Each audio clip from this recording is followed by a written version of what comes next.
अस्सलाम वालेकुम। प्रोग्राम जवाब बनता है के साथ हजूर बख्श शेख हाजिर है। नाजरीन, प्रोग्राम में आज बात करेंगे जहांगीर खान तरीन और शाह महमूद कुरैशी के दरमियान रंजिश के हवाले से। मामला कहाँ से उठा, कहाँ तक पहुँचा और वजूहात क्या बनी। दूसरी तरफ पार्टी के लिए जहांगीर खान तरीन की खिदमात भी किसी से ढकी छुपी नहीं है। असद उमर जो वजारत ख़जाना के ओहदे पर फैज़ थे, वो समझते थे कि उन्हें ओहदे से हटवाने वाले भी जहांगीर खान तरीन हैं। और आज़म खान सवाती, शहजाद अकबर और दूसरा शहबाज गिल और शहजाद अकबर भी यही समझते थे, अगर जहांगीर खान तरीन से कुछ ज़्यादा ही वो खफा थे। वो चाहते थे कि अगर जहांगीर खान तरीन जो वज़ीर आज़म के दायां बाजू समझे जाते थे, वो अगर उनके साथ ज़्यादा देर रहे तो उनकी दाल जो है नहीं गलने वाली। सबसे पहले वज़ीर आज़म हाउस में उनका दाखिला जो है बंद करवाना पड़ेगा और तभी उनकी दाल जो है गलेगी। दूसरी जानब आज़म खान सवाती ने अपना IB चीफ जो है लगवाया हुआ था, जिसने रिपोर्ट्स बनवाकर इमरान खान को गलत जो है पेश की और चीनी स्कैंडल जो है वो एक ड्रामा जो है रचाया गया जहांगीर तरीन को फंसाने के हवाले से। साजिश बड़ी जो है की गई, मगर FIA को जो जिसने मुकदमा दर्ज करवाया और बावजूद जहांगीर खान तरीन और उनकी पूरी फैमिली के खिलाफ किसी किस्म के जो सबूत जो है नहीं मिले, अदालत में जहांगीर खान तरीन के हक में बयान से कई सवालात जो हैं वो पैदा हो गए। जवाब तो बनता है, आखिर जहांगीर खान तरीन से इन तमाम पार्टी के रहनुमाओं को क्या खतरात थे। जहांगीर खान तरीन के इतने एहसानात खान साहब कैसे फरामोश कर गए। जहांगीर खान तरीन ने नया ग्रुप जो है बना लिया है, ग्रुप बनाने की असल नौबत आई क्यों? क्या मुस्तकबिल में जहांगीर खान तरीन एक नई पार्टी तो नहीं बनाने जा रहे? जहांगीर खान तरीन के निकलने के बाद पार्टी का मुस्तकबिल क्या होगा? जवाब तो बनता है। नाजरीन, इसके साथ ही बात करेंगे पाकिस्तान पर खतरात के बादल जो इस वक्त क्या मंडला रहे हैं। जवाब तो बनता है, तालिबान एक तरफ पाकिस्तान की हुकूमत से काफ़ी खुश दिखाई दे रहे हैं, तो दूसरी जानब सरहद की उस पार से हमले कौन करवा रहा है। जवाब तो बनता है। इसी के साथ ही बात करेंगे गुज़िश्ता रोज़ कराची में PDM के पावर शो के हवाले से। क्या अब भी मौलाना फजलुर रहमान के साथ हमेशा की तरह हाथ तो नहीं हो गया? सियासत के खिलाड़ी माने जाने वाले मौलाना फजलुर रहमान क्यों बार बार धोखा खा रहे हैं? जलसा में शहबाज शरीफ काफ़ी अफसुर्दा नजर आए। जवाब तो बनता है, पाकिस्तान पीपल्स पार्टी और ANP के बाद PDM की टांगे जो हैं वो लड़खड़ा रही हैं। आखिर क्यों? इन तमाम तर इश्यूज़ पर बात करने के लिए हमें ज्वाइन करेंगे पाकिस्तान मुस्लिम लीग नून के सीनियर रहनुमा राजा ज़मीरुद्दीन साहब, और उसके साथ साथ हमें ज्वाइन करेंगे सीनियर तज्ज़ियाकार आगा साजिद साहब, और उनसे बात करेंगे। सबसे पहले एक क्लिप जो है शाह महमूद कुरैशी का, और उसके साथ ही शाह महमूद कुरैशी और जहांगीर खान तरीन का एक क्लिप जो है वो हमने तैयार किया है। सबसे पहले मैं प्रोड्यूसर साहब से कहूँगा सबसे पहले वो देखते हैं, उसके बाद बाकायदा तौर पर प्रोग्राम का आगाज़ करते हैं।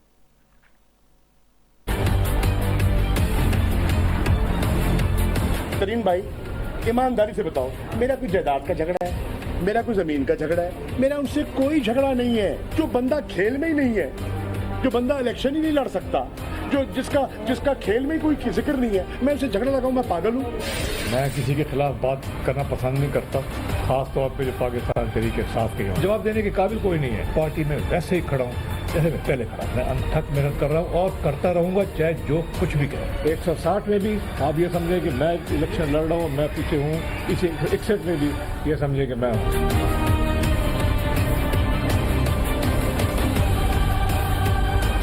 सिकंदर पोसन को कौन लाना चाह रहा है? कौन उनकी सिफारिश कर रहा है? कौन मुलाकातें करवाता है? वो ऑन क्यों नहीं करते लोग? उनमें इतनी अखलाकी जुर्रत क्यों नहीं है? आज बड़ी गाला में लोग एहतजाज कर रहे हैं। उनको मैंने भेजा है? नहीं, मैंने नहीं भेजा। जिन्होंने भेजा है उनको पता होगा जिनने भेजा है। कोई धरना देना चाह रहे हैं तो धरने का सियासत हमने ही शुरू की है इस मुल्क में, तो हम इसको बिल्कुल बुरा नहीं समझते। अगर कोई करना चाहता है जरूर करें, मगर हम मुनसिफाना टिकट देंगे।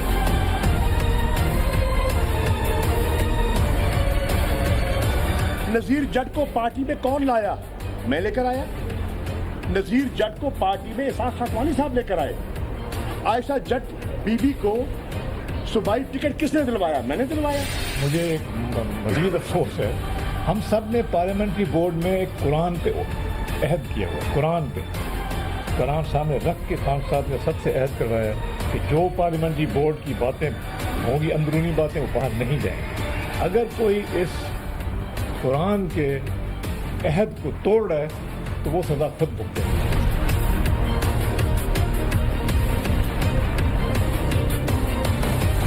ऑन तुम्हारी सदारत के लिए और सेक्रेटरी जनरलशिप के लिए आवाज शाह महमूद उठा रहा था या इसाक खाकवानी जहांगीर उठा रहे थे? शाह महमूद साहब को उनके ताल्लुकात दूर करने चाहिए। इससे बेहतर नहीं है कि दूसरों पे इल्जाम लगाए।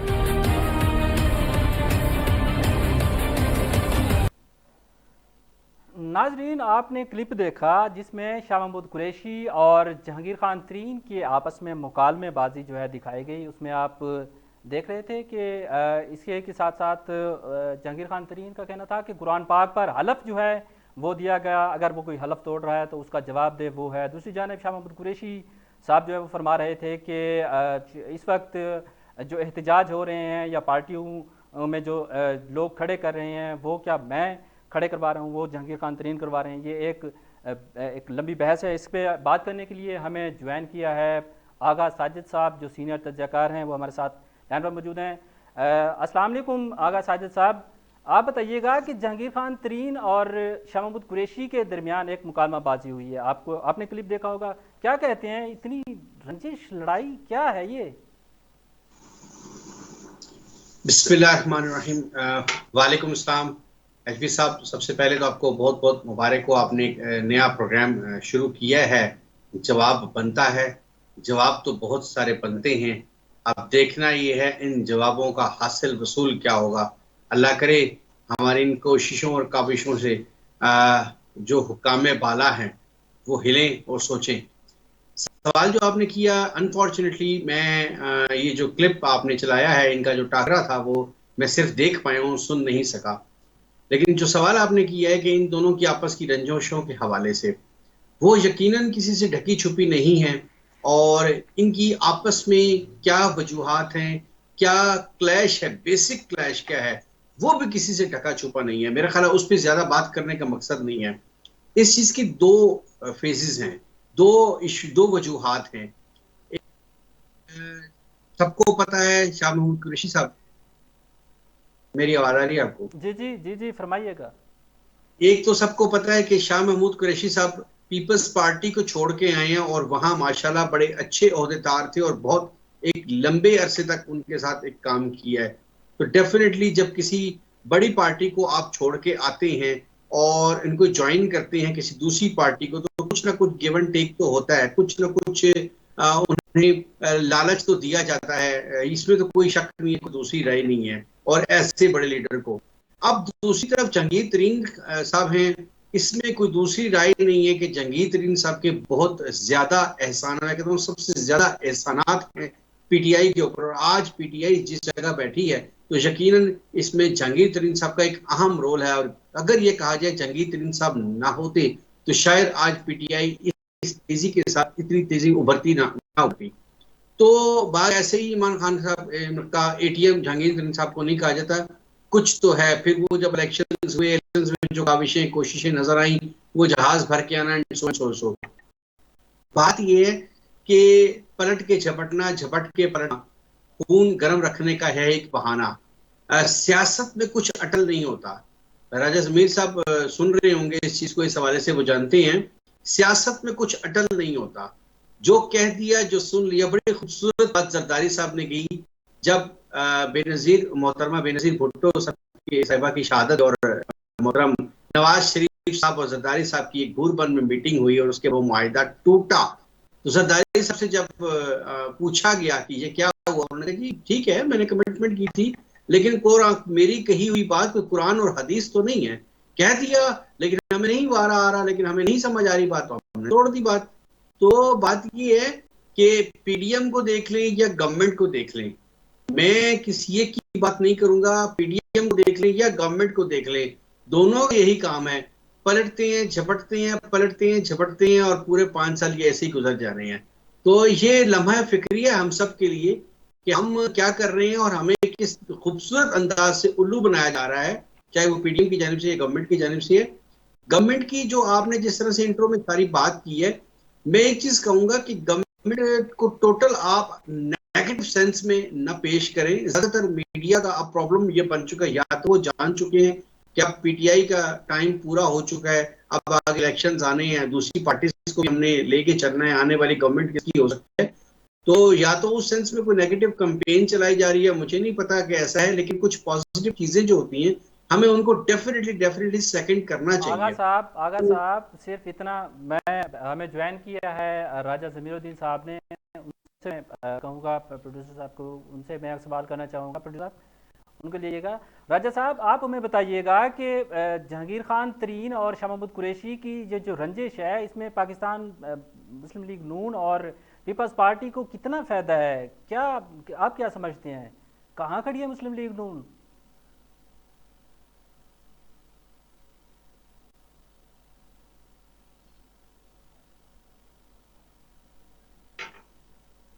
शायद इनकी आरटीओ का मसला है। दोबारा आगा साजिद साहब से पूछेंगे। आगा साहब आप बताइएगा, ये जो रंजिशें चल रही हैं एक दूसरे के खिलाफ, ये अज़ल से खैर पार्टियों में चलती आ रही हैं, और पाकिस्तान तहरीक इंसाफ के जो रहनुमा जहांगीर खान तरीन है वो इमरान खान के दायां बाजू थे, और उनके बहुत ज़्यादा एहसानात हैं इमरान खान पर। उनको अगर हम ये कहें कि वज़ीर आज़म बनवाने में, इमरान खान के वज़ीर आज़म बनने में जहांगीर खान तरीन का बड़ा कलीदी किरदार है, तो ये मतलब ये इतनी बड़ी आप देख लें कि उसको फरामोश कर दिया गया जहांगीर खान तरीन को, ये असल वजूहात हैं क्या? उसको ऐसा करने के लिए क्यों मतलब इस्तेमाल किया गया जहांगीर खान तरीन को? मैं आपकी बात को थोड़ा सा करेक्शन करूंगा। जहांगीर तरीन साहब इमरान खान साहब का दायां बाजू थे नहीं, हैं। ये तो लॉन्ड्री में इनको वॉश किया जा रहा है ना, उसके लिए इनको जाहिर है कि टाइम तो देना था और टाइम देना बनता है। बाकी ये है कि इसमें कोई दूसरी राय नहीं है, मैं पहले इस पर बात कर चुका हूँ कि जहांगीर तरीन साहब इस वक्त भी और पहले भी एटीएम हैं जरूर। इमरान खान साहब का को यहाँ तक पहुंचाने में उनका एक बहुत बड़ा हाथ है, और इतनी आसानी से इमरान खान साहब जाहिर है इनको छोड़ नहीं सकते और वो इनको नहीं छोड़ सकते। दोनों एक दूसरे के साथ लाजिम और मलजूम है, दोनों एक दूसरे के साथ मजबूरियां हैं। सवाल ये है आपका कि क्या शाह महमूद कुरैशी साहब और जहांगीर तरीन साहब की टसल जो है वो पीडीएम को फायदा दे सकती है? यस, बहुत बहुत ज्यादा फायदा दे सकती है। यही वजह है कि अब एक दफा फिर पीडीएम मुनज़्ज़म होने जा रही है, जिसके बाद ये दोनों भी मुनज़्ज़म होते दिखाई दे रही हैं। आपको याद होगा कि जब जहांगीर तरीन साहब के खिलाफ एक ट्रायल चला और उसके बाद उनको नाअहल करार दिया गया और ये खामोश हो गए, फिर फौरन चले गए, फिर उसके बाद वापस आ गए। अब दोबारा से इनका नाम आ रहा है, दोबारा से इन्होंने यकीनन अपना ग्रुप बना लिया, धड़ा बना लिया। ये भी एक सियासत का हिस्सा है। इतनी भी खुली छूट लीडर को या हुकूमत को नहीं देनी चाहिए, उनको टफ टाइम देते रहना चाहिए, अपनी याद ताज़ा कराती रहनी चाहिए। सारी चीजें जमहूरियत का हुस्न है। बात ये है कि जो कुरैशी साहब हैं उनके पर्सनल ग्रजेस हैं जहांगीर तरीन साहब के साथ। इस वक्त एक चीज है प्रॉब्लम जो पीटीआई में आ रही है, जो बाकी शायद जमातों में नहीं है, वो ये है कि बाकी जमातें जितनी भी सियासत कर रही हैं वो मोरूसी सियासत है। इमरान खान साहब के बाद मोरूसी सियासत का जो बाब है वो खत्म होता दिखाई दे रहा है इनकी पार्टी की हद तक। वहां पर ऐसे ही उन आगे कोई नजर नहीं आ रहा। इन लॉज में उनके अगर कोई आने वाले टाइम में कोई खड़ा होता है, इनके साथ चलता है, तो वो एक सेपरेट, इमरान खान साहब के इन लॉज की बात कर रहा हूँ, sitting in laws, present in laws की बात कर रहा हूं, तो वो एक सेपरेट चैप्टर है। लेकिन अदरवाइज आप इस वक्त जो उम्मीदवार हैं या एक कोशिश में हैं या जिनकी ख्वाहिश है, वो 2-3 लोग हैं इस वक्त जो फ्रंट पे आ रहे हैं, जिनका आपने अपने इंट्रो में नाम भी लिया। तो वो जाहिर है अगर एक दूसरे को सेकंड करते हैं तो वो उनके लिए थोड़ी सी प्रॉब्लम है। जब एक दूसरे को निगेट करेंगे, मैं टेक्निकल रीजन आपको बताने जा रहा हूं, जब एक दूसरे को निगेट करेंगे, अपनी प्रोग्रेस वो सामने दिखाएंगे, तो ही वो जाके आवाम की नजर में, इमरान खान साहब की नजर में अपनी जगह बनाएंगे और समथिंग कुछ कर सकते हैं। यही चीज आ रही है पीडीएम को। पीडीएम जब टूटती है तो फायदा हुकूमत को होता है और हुकूमत बड़ी रिलैक्स होकर अपनी जो भी पॉलिसीज है उनको आगे बढ़ा सकती है। लेकिन उनके आपस के इख्तलाफात, उनके आपस के जो मफादात हैं आने वाले टाइम में, आने वाले इलेक्शन के हवाले से, वो इख्तलाफात और मफादात फायदा दे जाते हैं गवर्नमेंट को। तो ये दोनों पलट के झपटने वाला काम कर रहे हैं हर 2, 4, 6 महीने के बाद। अब ये जो इन्होंने 29 अगस्त को ऐलान किया है धरने का, लॉन्ग मार्च के हवाले से कि हम इस्लामाबाद का दौरा करेंगे, वहां पे आएंगे और सो पहले भी आ चुके, पहले भी क्या हुआ और धमकियां दी गई और सब कुछ हुआ। असल में ये बड़ा अच्छा टाइम है, अगस्त से लेकर नवंबर दिसंबर तक न सर्दी होती है न गर्मी होती है। एक एंजॉयमेंट के 2-3 महीने गुजर जाते हैं, उसके बाद फिर एक 6 महीने 8 महीने साल गुजर जाते हैं। खामोश बैठना भी तो कोई जिंदगी नहीं है। मैं यकीन करें हजूर बख्श साहब, मैं इस सिस्टम पे, चैनल पे बैठ के, फोरम पे बैठ के कहते हैं मायूसी कुफर है, लेकिन मैं इस जमहूरियत से, इस सिस्टम से इस कदर मायूस हो चुका हूं कि मुझे फिलहाल कोई उम्मीद भर नहीं आती कि हालात ये हैं इस वक्त कि हर आने वाला लम्हा एक मायूसी की तरफ लेके जा रहा है। एक तब्दीली का नारा लेकर ये लोग आए थे, एक तब्दीली का, अब अगर कोई आगा साहब, अभी गुज़िश्ता रोज़ पाकिस्तान तहरीक इंसाफ की क़यादत ने बहुत बड़ा एक प्रोग्राम का इनेकाद किया, जिसमें सिर्फ और सिर्फ अवाम को ये बताया गया कि पाकिस्तान तहरीक इंसाफ की 3 साल बाद जो दौर हुकूमत गुजरा है, उसमें उन्होंने कितने करोड़ों अरबों खरबों के प्रोजेक्ट जो है अवाम के लिए पेश किए हैं। महंगाई का तो एक है ना तूफान, वो उनको कोई ख्याल नहीं है। तो आप क्या समझते हैं कि महंगाई को कौन कंट्रोल करेगा? महंगाई कहाँ से कहाँ पहुँच गई है, आम आदमी का गुजर बसर बहुत मुश्किल हो गया है, और दूसरी जानब से इनकी आपस में लड़ाइयाँ जो हैं वो तूल पकड़ जा रही हैं। तो अवाम के लिए कौन सोचेगा? ये अपनी लड़ाई लड़ेंगे या अवाम की लड़ाई लड़ेंगे? बिल्कुल 100% करेक्ट। हमारे साथ लाइन पे मौजूद हैं राजा ज़मीरुद्दीन साहब, आप बताइएगा कि क्या होगा अवाम के लिए, कौन सोचेगा अवाम के लिए?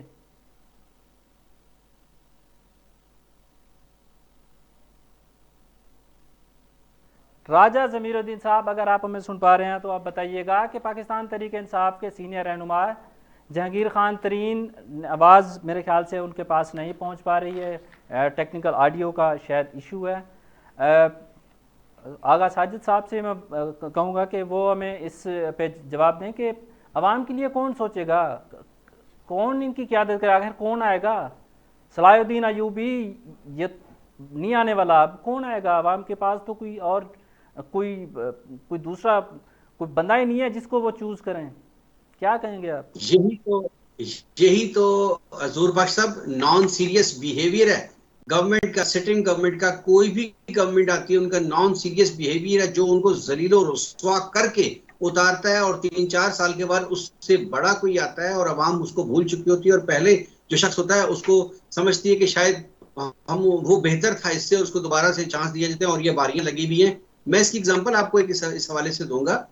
मेरी आवाज सुन पा रहे हैं आप? जी जी जी जी जी, मैं आपको एग्जांपल इस हवाले से दूंगा कि एक शख्स की सालगिरह थी और उसकी वाइफ ने उसको कहा कि आप कौन सा गिफ्ट लेंगे अपनी सालगिरह पर। तो खिलाफ तवक्को उस शोहर को यकीन नहीं आया कि बड़ी तमीज और अदब और इखलाक से मुझसे पूछा जा रहा है, उसको यकीन नहीं है। उसने कहा बेगम आप कुछ ना करें, सिर्फ उससे तमीज से और अदब से बात कर लिया करें। तो वाइफ ने कुछ देर सोचने के बाद कहा नहीं नहीं, मैं तो आपको गिफ्ट ही दूंगी। यानी उसने ये एक्सेप्ट करने से इनकार कर दिया कि मैं आपके साथ को तमीज और अदब करूंगी। हमारी गवर्नमेंट का प्रॉब्लम ये बन गया, ये हर साल कैंपेन के ऊपर खर्चा ना करें, टीवी चैनल्स के ऊपर इश्तिहारों के ऊपर खर्चा ना करें, कुछ ना करें, कोई जलसे जुलूस करने की जरूरत नहीं है। अगर ये डिलीवर कर दें अपने मेगा प्रोजेक्ट्स और जो छोटे प्रोजेक्ट्स हैं उनको पे अमल दरामद करें। मैं एक छोटी सी बात करता हूँ, अभी बल्दियाती इंतखाबात हो रहे हैं, बड़ा अच्छा इनिशिएटिव लिया गवर्नमेंट ने। फिर उसके बाद ये डिजिटल मशीनरी की बात करते हैं, इलेक्ट्रॉनिक वोटिंग मशीन के हवाले से बात करते हैं, इसको इम्प्लीमेंट करते हैं। बल्दियाती इंतखाबात में बल्दियाती नुमाइंदे मुंतखब करके इक़्तिदार और फंडिंग नीचे तक मुंतकिल कर दे और अपने और सख्ती से पाबंद कर दे। उसकी रिपोर्ट ले कि हर इलाके में, हर यूसी में जो प्रोग्रेस हुई है या नहीं हुई, क्या डेवलपमेंट हुई है या नहीं हुई। आप यकीन करो इनको एक सिंगल बैनर भी छपवाने की जरूरत नहीं पड़ेगी, एडवर्टाइजमेंट की जरूरत नहीं पड़ेगी। लेकिन हमारा प्रॉब्लम ये है, जब ये चीजें इनसे डिस्कस की जाती है तो जवाब में फिर वही बात है आती है, नहीं हम काम नहीं करेंगे, हम सिर्फ यही करके दिखाएंगे, एडवर्टाइजमेंट करेंगे, वोट खरीदने की कोशिश करेंगे, करप्शन करेंगे, रिगिंग करेंगे, कुछ भी करेंगे, हम इसी तरीके से अपनी हुकूमत बनाएंगे। हालांकि ग्रास रूट लेवल पे अगर तरीके से काम, मैं समझता हूँ एक मेरा हल्का है, अगर वहां पर नून लीग की मैं एग्जांपल देता हूँ कि वहां पर स्ट्रेंथ ज्यादा है, लेकिन अगर पीटीआई वहां पर आती है, लोगों के मसाइल हल करती है, तो हो सकता है जबान से लोग नून लीग की फेस की वजह से कमिटमेंट करें, लेकिन वोट फिर पीटीआई को ही मिलेगा अगर पीटीआई काम करे। तो ये डिलीवर करें, डिलीवर करके दिखाएं। इस वक्त हुकूमत के लिए सबसे बड़ा चैलेंज महंगाई बना हुआ है और महंगाई इनसे नहीं कंट्रोल हो रही। इन्होंने पूरा जोर लगा लिया, एक चीज ऊपर जाती है दूसरी नीचे आती है। इस वक्त अगर ये महंगाई को कंट्रोल कर लें, डॉलर चेक कंट्रोल एंड कर लें, बैलेंस पेट्रोल कौन को करेगा? चेक एंड बैलेंस आपका यही है कि सारी चीज़ें बेस्ट हैं। पाकिस्तान तहरीक इंसाफ की क़यादत रोज़ाना की बुनियाद पे प्रेस कॉन्फ्रेंस कर रही होती है, शेख रशीद कर रहा होता है, फवाद चौधरी कर रहा होता है, सारे रोज़ाना डेली की बुनियाद पे आते हैं और रोना धोना यही होता है कि हमारी हुकूमत जो है बहुत ज़बरदस्त आवाम के लिए काम कर रही है, ज़्यादा से ज़्यादा रिलीफ फराम किया जा रहा है, महंगाई कंट्रोल नहीं हो रही है, लड़ाइयाँ झगड़े बढ़ रहे हैं। क्या होगा? बात, मेरा सवाल वहीं खड़ा है, आवाम को क्या, कहाँ से रिलीफ देंगे? 3 सालों में तो कुछ नहीं हुआ, सिर्फ अच्छा प्रोग्राम हुआ है, उसके अलावा कुछ नहीं हुआ। आगे क्या होगा? अगले 2 सालों में बल्दियाती इलेक्शन होने जा रहे हैं। आप क्या समझते हैं कि ये सही होंगे? एचपी साहब, बात ये है कि मैं उस वक्त भी मुखालिफ था इस बात का कि तब्दीली तब्दीली तब्दीली, नए चेहरे आएंगे, यंगस्टर्स आएंगे, भाई अनएक्सपर्ट लोग आएंगे। देखिए, हमारे अंदर से करप्शन खत्म करनी है तो आप नैब के कानून और दीगर कवानीन को सही कर दें, दुरुस्त कर दें तो सब ठीक हो जाएगा। लेकिन नया चेहरा, यंगस्टर्स, अनएक्सपीरियंस लोग, तब्दीली, ये उस वक्त ही बात समझ आ रही थी कि ये सिस्टम खराबी के। आपका एक चैनल है, एक मीडिया है, वहां पे एक सेटअप है, एक एक्सपीरियंस बंदा बैठा, उसको पता है मैंने इस टेक्नोलॉजी को कैसे रन करना है। आप एक रॉ हैंड बंदा ले आते हैं तो आप कैसे एक्सपेक्ट कर सकते हैं कि वो बड़े अच्छे तरीके से इसको चलाएगा? हमारा प्रॉब्लम ये है कि हमारा लीडर नाअहल है, दयानतदार है, हैंडसम है, इंग्लिश अच्छी बोलना जानता है दयानतदार, लेकिन हमारे लीडर के साथ जो बाकी लोग हैं वो बड़े माशाल्लाह होशियार हैं, गुरु हैं, दूसरी पार्टियों से सीख के एक्सपर्ट्स लोग हैं कि हमने कैसे मैनेज करके हमने अपनी झाड़ लगानी है, अपना कमीशन निकालना है, अपने बिजनेस को सीधा करना है। दूसरी तो पार्टियों प्रॉब्लम से यह है कि सीख आप के आए हैं, दूसरी पार्टियों में सीख के आए हैं, और पाकिस्तान तहरीक इंसाफ में इस वक्त क्या चल रहा है, सारी चीज़ें हम आपसे डिस्कस करेंगे। छोटा सा लेंगे ब्रेक के बाद फिर आते हैं। Stay with us. उम्मीद अच्छी रखो, लेकिन जिस शख्स ने अल्लाह के लिए इस शान से हज किया कि ना कोई फहश बात हुई और ना ही कोई गुनाह, तो वो गुनाहों से पाक होकर उस दिन की तरह वापस होगा जैसे उसकी मां ने उसे जन्म दिया था। अगर झुक जाने यानी आजिज़ी इख्तियार करने से तुम्हारी इज्जत घट जाए तो क़यामत के दिन मुझसे ले लेना। सही मानों में बखील वो है जिसके सामने मेरा नाम लिया जाए और वो मुझ पर दरूद न भेजे। अल्लाह ताला की खुशनुदी के लिए बंदे ने गुस्से का घूंट पिया, इससे बढ़कर अल्लाह ताला का इरशाद है,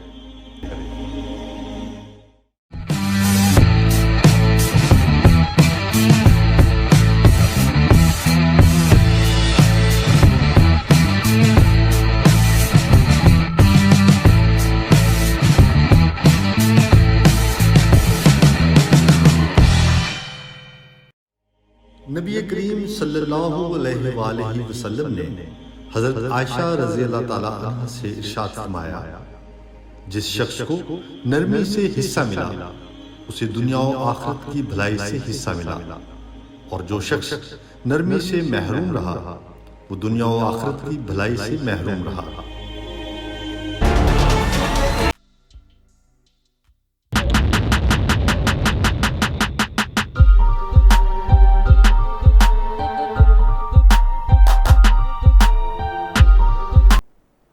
वेलकम बैक नाजरीन, एक दफ़ा फिर आपको खुश आमदीद कहते हैं। इस वक्त हमें ज्वाइन किया है राजा ज़मीरुद्दीन साहब ने।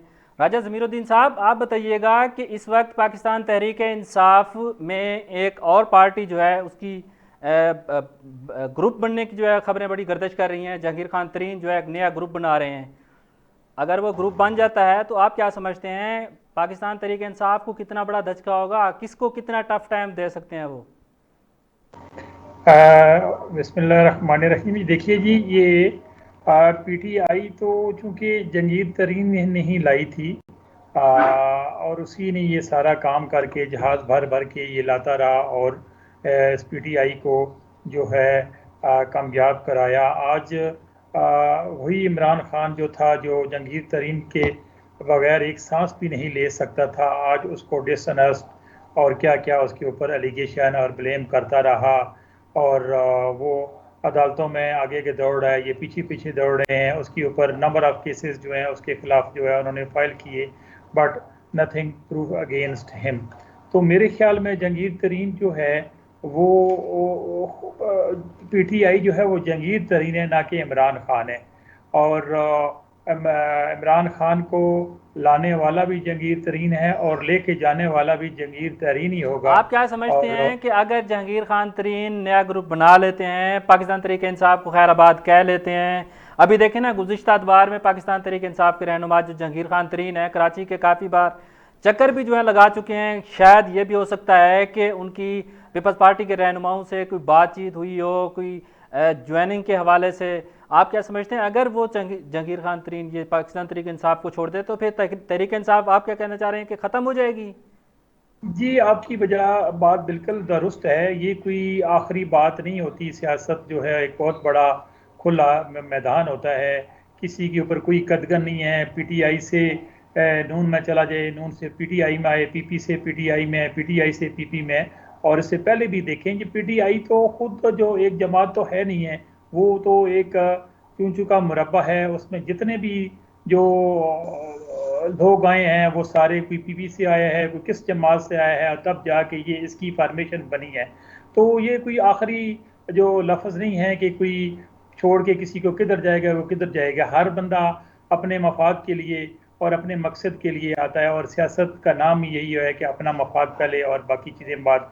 मुल्क की सलामती को बेशुमार अंदरूनी और बैरूनी खदशात हैं, लेकिन इनकी उसकी तरफ कोई नज़र नहीं है। ये हुकूमत जो है ये बिल्कुल जो है इनका फेलियर हो चुका है। आपको पता है कि they have completed their 3-year tenure in July. तो उसमें आपके सामने है इनकी जो कारकर्दगी है, इनकी जो प्रोग्रेस है वो आपके सामने है। कोई आवाम को वो रिलीफ देने में बिल्कुल they have totally been fail. ना कोई एजुकेशन का सिस्टम है, ना हेल्थ का सिस्टम है। हॉस्पिटल में जो है वो दवाइयाँ तक लोगों को जो है वो मुयसर नहीं है। हमारी हुकूमत में मियाँ मोहम्मद शहबाज शरीफ ने पूरे हॉस्पिटल में, पंजाब के पूरे हॉस्पिटल में फ्री मेडिसन को जो है इंश्योर करते थे और फ्री एजुकेशन को इंश्योर करते थे। इनके टेन्योर में आपका उसका मुआवजा कर लें तो उन्होंने एक भी काम नहीं किया। और वो जो एक बयानिया लेके आए थे कि हम जो है वो 50 लाख घर बनाएंगे, 1 करोड़ नौकरियां देंगे, वो उसमें आपके सामने है कि कितने हज़ार कितने लाख लोग जो हैं वो बेरोज़गार हो चुके हैं। सुबह प्राइसेस और होती हैं, रात को और होती हैं। आप देखें, आप बिजली कहाँ चली गई है, गैस की प्राइस कहाँ चली गई है, मेडिसन आप जो देखें 500 गुना जो है बढ़ चुकी हैं। और इसी तरह फूड के आइटम भी जो है वो 200 से प्लस की जो उनकी प्राइस इस टेन्योर में 3 साल के पीटीआई में they didn't control the prices of the commodity. और आम जो लोगों की इस्तेमाल की चीज़ें हैं वो उनको उनकी प्राइसेस को वो कंट्रोल करने में बिल्कुल फेल हो चुके हैं। और आवाम जो है इनसे बिल्कुल तंग आ चुके हैं, बिल्कुल तंग हो चुके हैं। महंगाई कंट्रोल करने में आप कह रहे हैं कि महंगाई कंट्रोल करने में बिल्कुल हुकूमत नाकाम हो चुकी है। तो दूसरी जानब मैं आपको ये एक और उनकी वो तहरीक इंसाफ की बात बता दूं कि अच्छा प्रोग्राम तो खैर ऑर्गेनाइज जो है वो करवा सकते हैं। तो दूसरी जानब आप सिर्फ इतना बता दें कि अगर पाकिस्तान तहरीक इंसाफ के रहनुमा जहांगीर खान तरीन इमरान खान के साथ होते तो आप क्या समझते हैं कि ये जो महंगाई है क्या कंट्रोल हो जाती, या कोई अच्छी तरह हुकूमत जो है कोई आवाम के लिए इक़दाम करती? जी, वो तो जनाब आपके सामने है कि जहांगीर तरीन साहब ने महंगाई कराने में तो जो है अपना रोल जो है वो अदा किया है कि शुगर की प्राइसेस कहाँ चली गई हैं और कितने अरब जो है गवर्नमेंट की जो ट्रेजरी है उसको इन्होंने नुकसान दिया है शुगर की मद में, सिर्फ एक शुगर की मद में। अब उन्होंने अपने बैंक अपने घर जो भर लिए हैं और इसी वजह से ही इज अवॉइडिंग। ये भी मैं कहूँगा, मेरी अपनी ये ओपिनियन है, सजेशन है कि ये भी इनकी एक कंस्पायरेसी है। देखें, अगर ये अपना ग्रुप अलहदा बनाता तो आज ये हुकूमत कब की ये चली जाती। देखिए इन्होंने सेनेट में क्या किरदार अदा किया, बजट पास कराने में भी जहांगीर तरीन और उसके जो फॉलोअर हैं वो सारे उन्होंने गवर्नमेंट का साथ दिया। तो मेरे ख्याल में ये कभी भी इमरान खान और जहांगीर तरीन का चोली दामन का साथ है, कभी भी ये एक दूसरे से जुदा नहीं हो सकते। जब ये जुदा होंगे तो समझे कि इनकी जो है वो बका नहीं है। यही मेरी जो है अपनी एक ओपिनियन है। आगा साहब, आप राजा साहब, बताइएगा कि एक मुझे पाकिस्तान तहरीक बताइए इंसाफ के जो एक नारा था एहतसाब का, और खुद ही एहतसाब से भाग रहे हैं, क्या कहेंगे? कौन करेगा एहतसाब? कैसे होगा?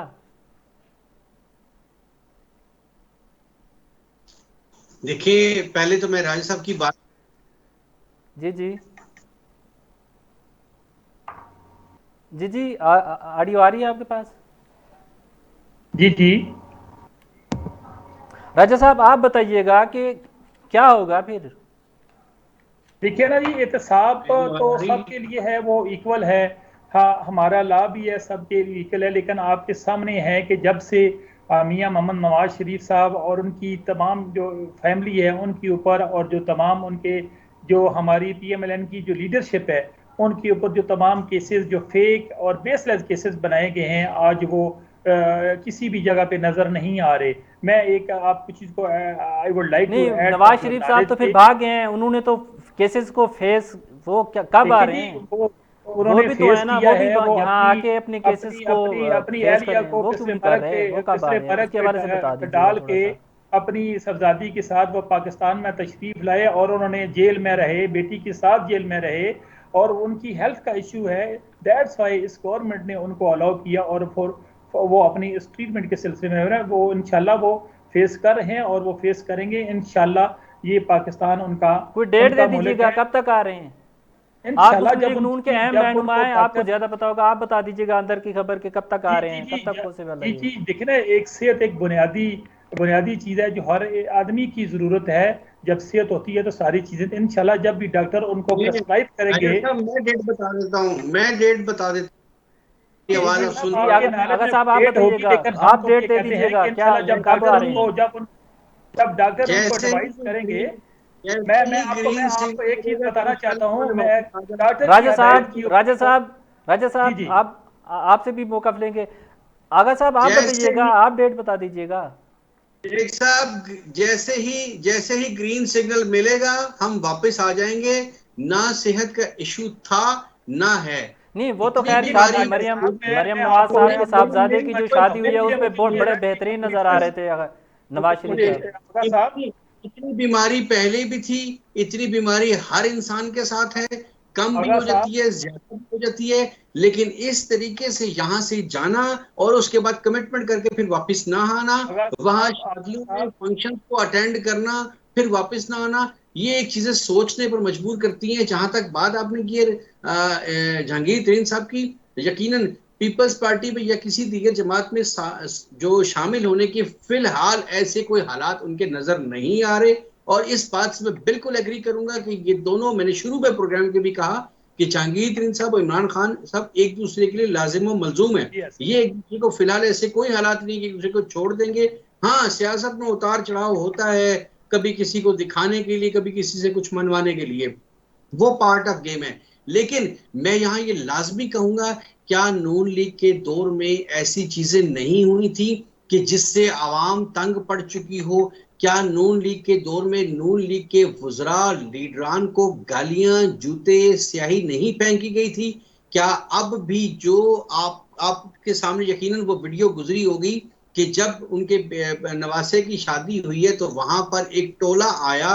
मैं उसको सपोर्ट नहीं कर रहा, ये कोई अच्छी बात नहीं है, लेकिन मैं ये जरूर कहूंगा कि जिन्होंने चोर चोर चोर के नारे लगाए उनकी बेइज्जती और बदनामी हुई। आबिद शेर अली साहब के साथ वहां पर क्या हुआ? तो ये अपने करतूत जिसे कहेंगे या अपने कारनामे जो होते हैं वो यकीनन सामने आते हैं। मैं ये कभी भी नहीं कहूंगा कि पीटीआई बहुत अच्छा काम कर रही है, लेकिन हमें मुझे इस चीज मौका देंगे एक मिनट जरा। मैं आई विल को लाजमी like to highlight justify the position of PMLN, और मैं अपने लीडर का जो है वो उसको मैं पूरा डिफेंड करूंगा।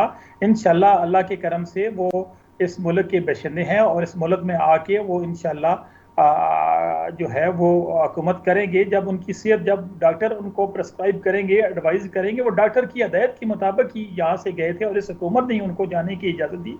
जैसे ही उनकी, आपको पता है कि उनके दिल की जो इशू है, उनकी ओपन हार्ट सर्जरी हुई, स्टंट पड़े हैं, और अभी भी वो अपने जो कार्डिक स्पेशलिस्ट हैं उससे वो रेगुलरली वो जो है वो चेकअप फॉलो अप करा रहे हैं। इंशाल्लाह जब वो उनकी सेहत, सियासतदान है, मैं एक चीज आपसे सिर्फ इतना पूछना मैं चाहूंगा, आपके तवसत से इस प्रोग्राम से मैं कमिट करता हूँ कि इंशाल्लाह मियां मोहम्मद नवाज शरीफ इस मुल्क में आएंगे। अगर मेरी रिक्वेस्ट सुनेगा, अगर आप ये कहते हैं कि मैं बिल्कुल दुरुस्त बात करूंगा और सही बात करूंगा जो हक सच की है, तो आपकी बात में वजन शायद ज्यादा होता। लेकिन अगर आप ये कहते हैं कि मैं उनको डिफेंड करूंगा, आप नहीं समझते कि ये कोई ऑनर की बात नहीं है कि डिफेंड करना। डिफेंड का मतलब क्या है? डिफेंड का मतलब है कि वेदर यू आर राइट और रॉन्ग, बट नो, मैं डिफेंड इस लिहाज से, मैं I would like to justify the meaning of defend कि वो जैसे उनकी सेहत इजाजत देगी, डॉक्टर उनको जब इजाजत देंगे वो इंशाल्लाह पाकिस्तान में आएंगे इंशाल्लाह। मैं आगा साहब, मैं समझता हूँ कि जैसे ही कोई ग्रीन सिग्नल मिलेगा, जैसे ही कोई अंदर कोई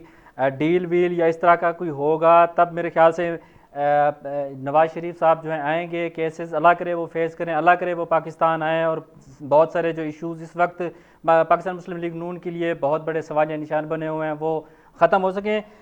मैं आपसे इंशाल्लाह आपके सामने अफगानिस्तान है के हवाले से थोड़ी सी बात करना चाहूँगा। अफगानिस्तान में इस वक्त हालात जो है काफ़ी कशीदा हैं, और दूसरी जानब अफगानिस्तान का इशू जो है काफ़ी इस वक्त हाईलाइट है। और इस वक्त मैं आपको ये भी बता दूं कि अफगान तालिबान की जानिब से पाकिस्तान का जो किरदार है उसको सराहा गया है, तो दूसरी जानिब इस वक्त हमले भी जो हैं वो सरहद पार से जो है करवाए जा रहे हैं। आखिर क्या वजूहात हैं? आगा साहब आप बताइएगा, आखिर क्या वजूहात हैं? ये हमले कौन करवा रहा है? इसके पीछे किसका हाथ है? देखिए, पाकिस्तान को तो शुरू से ही फॉरेन ताकतों ने एक्सेप्ट किया ही नहीं था। मैं ये नारा लगाती है, ये गवर्नमेंट हो या कोई भी गवर्नमेंट हो, ये लोग नारा लगाते हैं चाइना चाइना चाइना चाइना दोस्त होगा, लेकिन सबसे पहले मफादात, सबसे पहले अपना इंटरेस्ट देखा जाता है। बाज दफा अच्छा दोस्त भी अच्छा नहीं होता। तो मैं ये समझता हूं कि इसमें अफगानिस्तान, आज तक हम अफगानिस्तान को जिस तरीके से सपोर्ट करते आए और वो हमारे बारे में आज भी क्या सोच रखते हैं, ये किसी से ढकी छुपी बात नहीं है। अब उनको सिर्फ और सिर्फ थोड़ी सी सपोर्ट चाहिए थी, और वो पूरी दुनिया को पता है कि इंडिया ने पाकिस्तान को कभी एक्सेप्ट नहीं किया और इंडिया किस तरीके से अफगानिस्तान को सपोर्ट कर रहा है। मैं एक चीज यहां पर ऐड करूंगा नून लीग के हवाले से। जो नून लीग की पॉलिसी थी उस वक्त, नून लीग के दौर में मोदी साहब के साथ अच्छे ताल्लुकात बहाल करना और उनको गिफ्ट लेना और देना और उनको इन मामलात में उलझाए रखना और उनकी तवज्जो पाकिस्तान के खिलाफ तखरीबकारी से हटाना, ये एक पॉजिटिव चीज थी जिसका उस वक्त इमरान खान साहब ने बिल्कुल उसको नेगेटिव किया और मोदी का जो यार है गद्दार के नारे लगाए। और उसके बाद आज वो कोशिश कर रही है कि किसी तरीके से सिख बिरादरी को यहाँ पर एंट्रेंस दी जाए और अपने हालात बेहतर किए जाएं। फिर वही बात आ जाती है, इमरान खान साहब ने उस टाइम कहा था कि हमें कंटेनर पे खड़े होकर पता नहीं था कि क्या कैसे चलती है हुकूमत, मामलात कैसे चलते हैं, और अब समझ आ रही हैं बातें। तो बात ये, आपका जो सवाल था कि यहाँ पर जो हालात हैं सिक्योरिटी के इस वक्त यकीनन बहुत खतरनाक हैं। अब इस वक्त मुश्किल टाइम से गुजर रही हैं। इस्लामाबाद भी इस वक्त काफ़ी मसाइल में है। पूरे इस्लामाबाद के जो होटल्स हैं वो, वहाँ पर जो अफगान तालिबान को जो है रिहाइश के लिए वहाँ रख लिया गया है। इस्लामाबाद भी मेरे ख्याल से किसी बड़े ख़तरे का कोई इस वक्त कोई खदशा तो नहीं है कोई? देखिए, मैं नहीं समझता खतरे की कोई बात है। सिर्फ अपनी बात को भी कनेक्ट करते हुए कंप्लीट करूंगा कि ये जो उन्होंने शुरू में नारा लगाया था कि एब्सोल्युटली नॉट, हम अड्डे नहीं देंगे, और उसके बाद इन्होंने कहा जी व्हाई नॉट, देने के लिए तैयार है। ये पहले नारा लगा बैठते हैं, इनके लिए कोई नई बात नहीं है, और उसके बाद ये यू टर्न ले लेते हैं। जहां तक रिस्क की बात है, सिक्योरिटी रिस्क इस वजह से नहीं है, हमें तालिबान से हमेशा से खतरा था, खतरा है, लाजमी नहीं है अफगानिस्तान से तालिबान है। इस वक्त टीटीपी भी मौजूद है और वो एक्टिव है और राब्ते में आपस में, खुदा ना खास्ता किसी टाइम यकीनन कुछ हो सकता है। लेकिन अगर इन्होंने अमेरिकन फौज को, अमेरिकन फौजियों को कुछ करना होता, कुछ कहना होता, तो वो अपने पास उनको जाने की इजाजत ना देते। तो मेरा नहीं ख्याल कि इस हवाले से इस हद तक कि चूंकि फॉरनर्स हमारे पास मौजूद है और खुदा ना खास्ता इस्लामाबाद को कोई खतरा है, उम्मीद है इंशाल्लाह। राजा साहब से एक मैं छोटा सा सवाल करूंगा। मोदी का जो यार है गद्दार है, इमरान खान का बड़ा नारा यहाँ पे गूंजता रहा है, आप क्या कहेंगे इस नारे में? क्या सदाकत है? क्यों नारे लगाए गए? कहीं ये अंदरूने खाना कोई बड़ी कोई साजिश तो नहीं है? जी, ऐसी बात नहीं है। ये हर मुल्क की जो फॉरेन पॉलिसी है, जो दूसरे ममालिक के साथ रिलेशन है, वो हमेशा पॉजिटिव होना चाहिए। वो इंडिया और हमारा दुश्मन है, कभी भी हमारे रिलेशन ना उनके साथ लेकिन नवाज हो शरीफ के सकते दौर में हैं, तो बड़े ना बन तोहफे सकते तहफ का हैं। तबादला हुआ ना, उसमें तो हम क्या कह सकते हैं वो उस वक्त। वो अगर देखिए, नवाज वो शरीफ चाहते एक तो मुल्क मसला की कश्मीर भी हल सालमियत के करवा लिए, सकते थे, वो भी नहीं हो सका। मुल्क की सालमियत के लिए, मुल्क की सालमियत के लिए जो टॉप लीडरशिप है, वो अपने जो है वो जो मुज़ाकरात होते रहते हैं, बट इट डजंट मीन कि नवाज शरीफ जो है वो पाकिस्तान का को बिला सौदा करने जा रहे थे। ऐसी कोई बात नहीं। नवाज शरीफ का तो अभी भी जो बयान है मरियम बीबी का, शहबाज शरीफ का, वो पाकिस्तान पहले है, बाकी चीज़ें बाद में है। और पाकिस्तान की सरहदों की जो हिफाजत है वो पाकिस्तान आर्मी जो है बड़ी अच्छी तरीके से कर रही है, और हम पाकिस्तान आर्मी को सपोर्ट करते हैं इंडिया के बॉर्डर पे। और जब भी इंडिया ने कोई ऐसी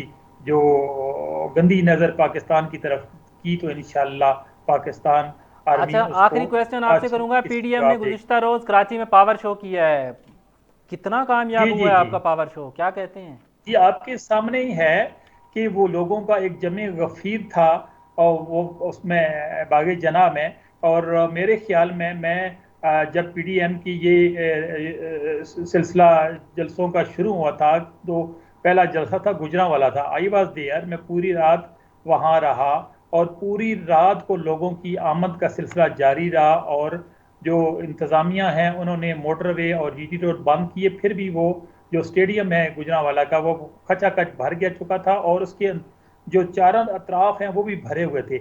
लेकिन जो कराची का रात का जो पीडीएम का जलसा था, उसमें तकरीबन मेरे ख्याल में जो सोर्स रिपोर्ट भी आई है, वो भी अबव देन लाख के करीब जो है लोगों का हजूम था।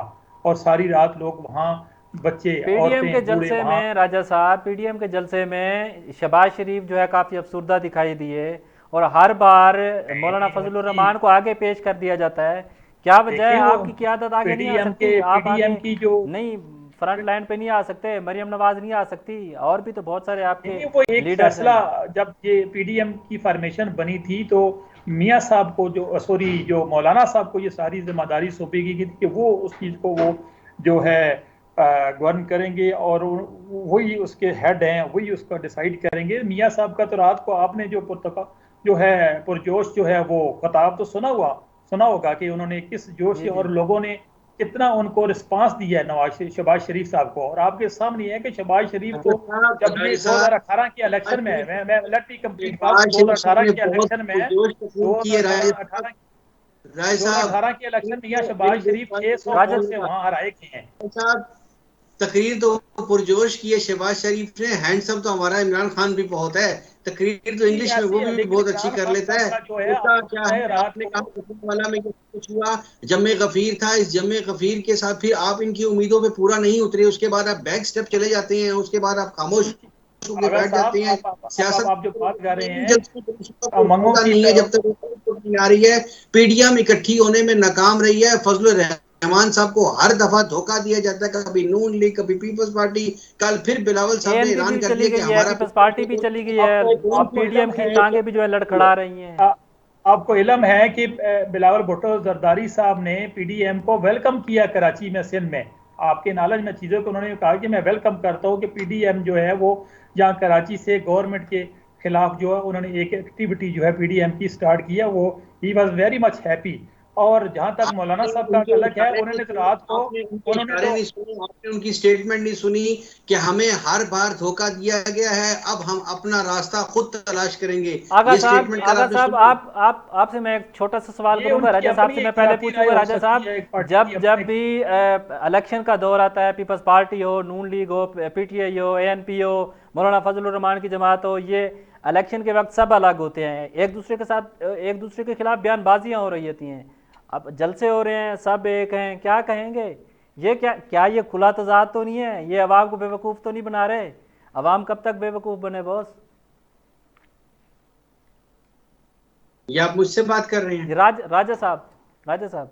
जी जी, ये देखिए, मैं इसका जवाब देता हूँ। हर सियासी पार्टी का एक अपना अलहदा से प्लेटफॉर्म होता है। इट डजंट मीन कि पीडीएम एक उसकी फॉर्मेशन बन गई है तो वो जो है सियासी इलाक उनका भी वो आने वाले इलेक्शन भी हैं जो एक प्लेटफार्म से लड़ेंगे, ये नहीं हो सकता।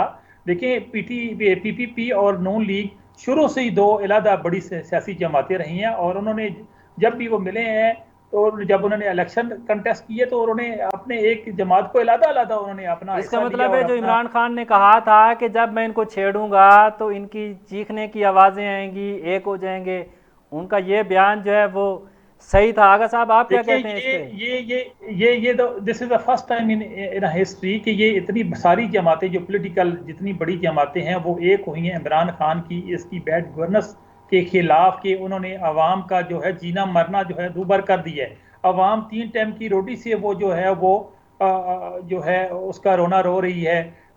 जो गरीब हैं, एक दिहाड़ीदार जिसकी 500 दिहाड़ी है, उसके 4 बच्चे हैं, स्कूल उनकी फीस है, पिक एंड ड्रॉप है, अद्वियात हैं, उनके खाना पीना है, वही पूरा नहीं कर सकता। तो गवर्नमेंट को तो एक आम आदमी को रिलीफ देना था। गवर्नमेंट किस लिए होती है कि एक आम आदमी को रिलीफ देना। 22 करोड़ की ये तो आवाम है, वो अपने ये आवाम को इससे जो है बड़ा रिलीफ देने में इससे भी नाकाम बड़ा रहे हैं। जुल्म है।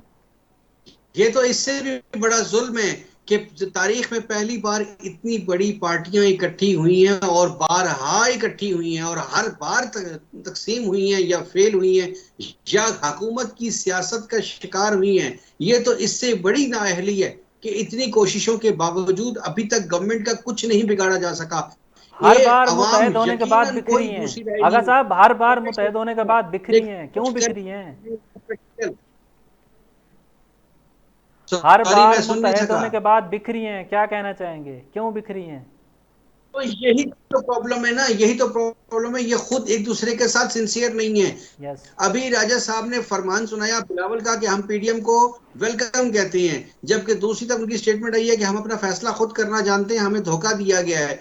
फजलुर रहमान पीपल्स साहब को पार्टी ने, फ्रंट लाइन पे लाया आगा जाता है साहब, और उसके पीपल्स बाद पार्टी उनको ने पीछे पावर कर शो दिया जो जाता है। मुस्लिम लीग नून का, पीडीएम का जो पावर शो हुआ है उसको नाकाम बनाने में हत्तुल इम्कान कोशिश की है। हर मुमकिन हरबे जो है उन्होंने इस्तेमाल किए हैं। 20 से 25 हज़ार से ज्यादा लोग नहीं है, लेकिन फिर भी क्या कहेंगे? देखें जी, ये पीपीपी जो कराची में फैल हो चुकी है, जो रात का जमे गफीर था, पीपीपी ये समझती थी कि कराची में सिर्फ और सिर्फ पीपीपी ही जो है वो गैदरिंग कर सकती है, लेकिन रात के पीडीएम के जलसे ने पीपीपी को ये बावर करा दिया है कि पीपीपी की जो अपनी एक साथ थी वो खो चुकी है, और उसके साथ साथ जो पीटीआई की वो जो अक्सरियत है वो भी खत्म हो चुकी है। आपके सामने मैंने पहले भी गुजारिश की कि 2018 के इलेक्शन में शहबाज शरीफ को 600 वोटों से हराया जा रहा है, वो भी उन्होंने खुल्लम खुल्ला जो है रिगिंग करके उनको हराया। और अभी रिसेंटली जो मुफ्ता इस्माइल साहब का इलेक्शन है वो भी आपके सामने है कि उन्होंने कितना धांधली के जो है वो दरिया वहाँ बहे हैं, और फिर वो 1400-1500 से उन्होंने पीपीपी के बंदे को उन्होंने सारी करके धांधली और वो जीता गया। तो नून जो है इंशाल्लाह हम गवर्नमेंट बनाएंगे, पीएमएलएन वहाँ गवर्नमेंट बनाएंगे। आने वाले वक्त में मुस्लिम लीग नून विन करती है या पीपल्स पार्टी या तहरीक इंसाफ, ये तो कबल अज़ वक्त कुछ कहना मुमकिन नहीं। एक अच्छा प्रोग्राम और अच्छे तज्जिए के साथ हमने अपने मेहमानों के साथ किया, आपके साथ नाजरीन अच्छी जो इन्फॉर्मेशन थी वो आप तक पहुँचाई।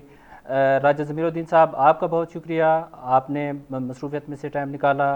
आगा साजिद साहब, आपका बहुत शुक्रिया, आपने मसरूफ़ियत में से टाइम निकाला। दोनों मेहमानों का बहुत शुक्रिया।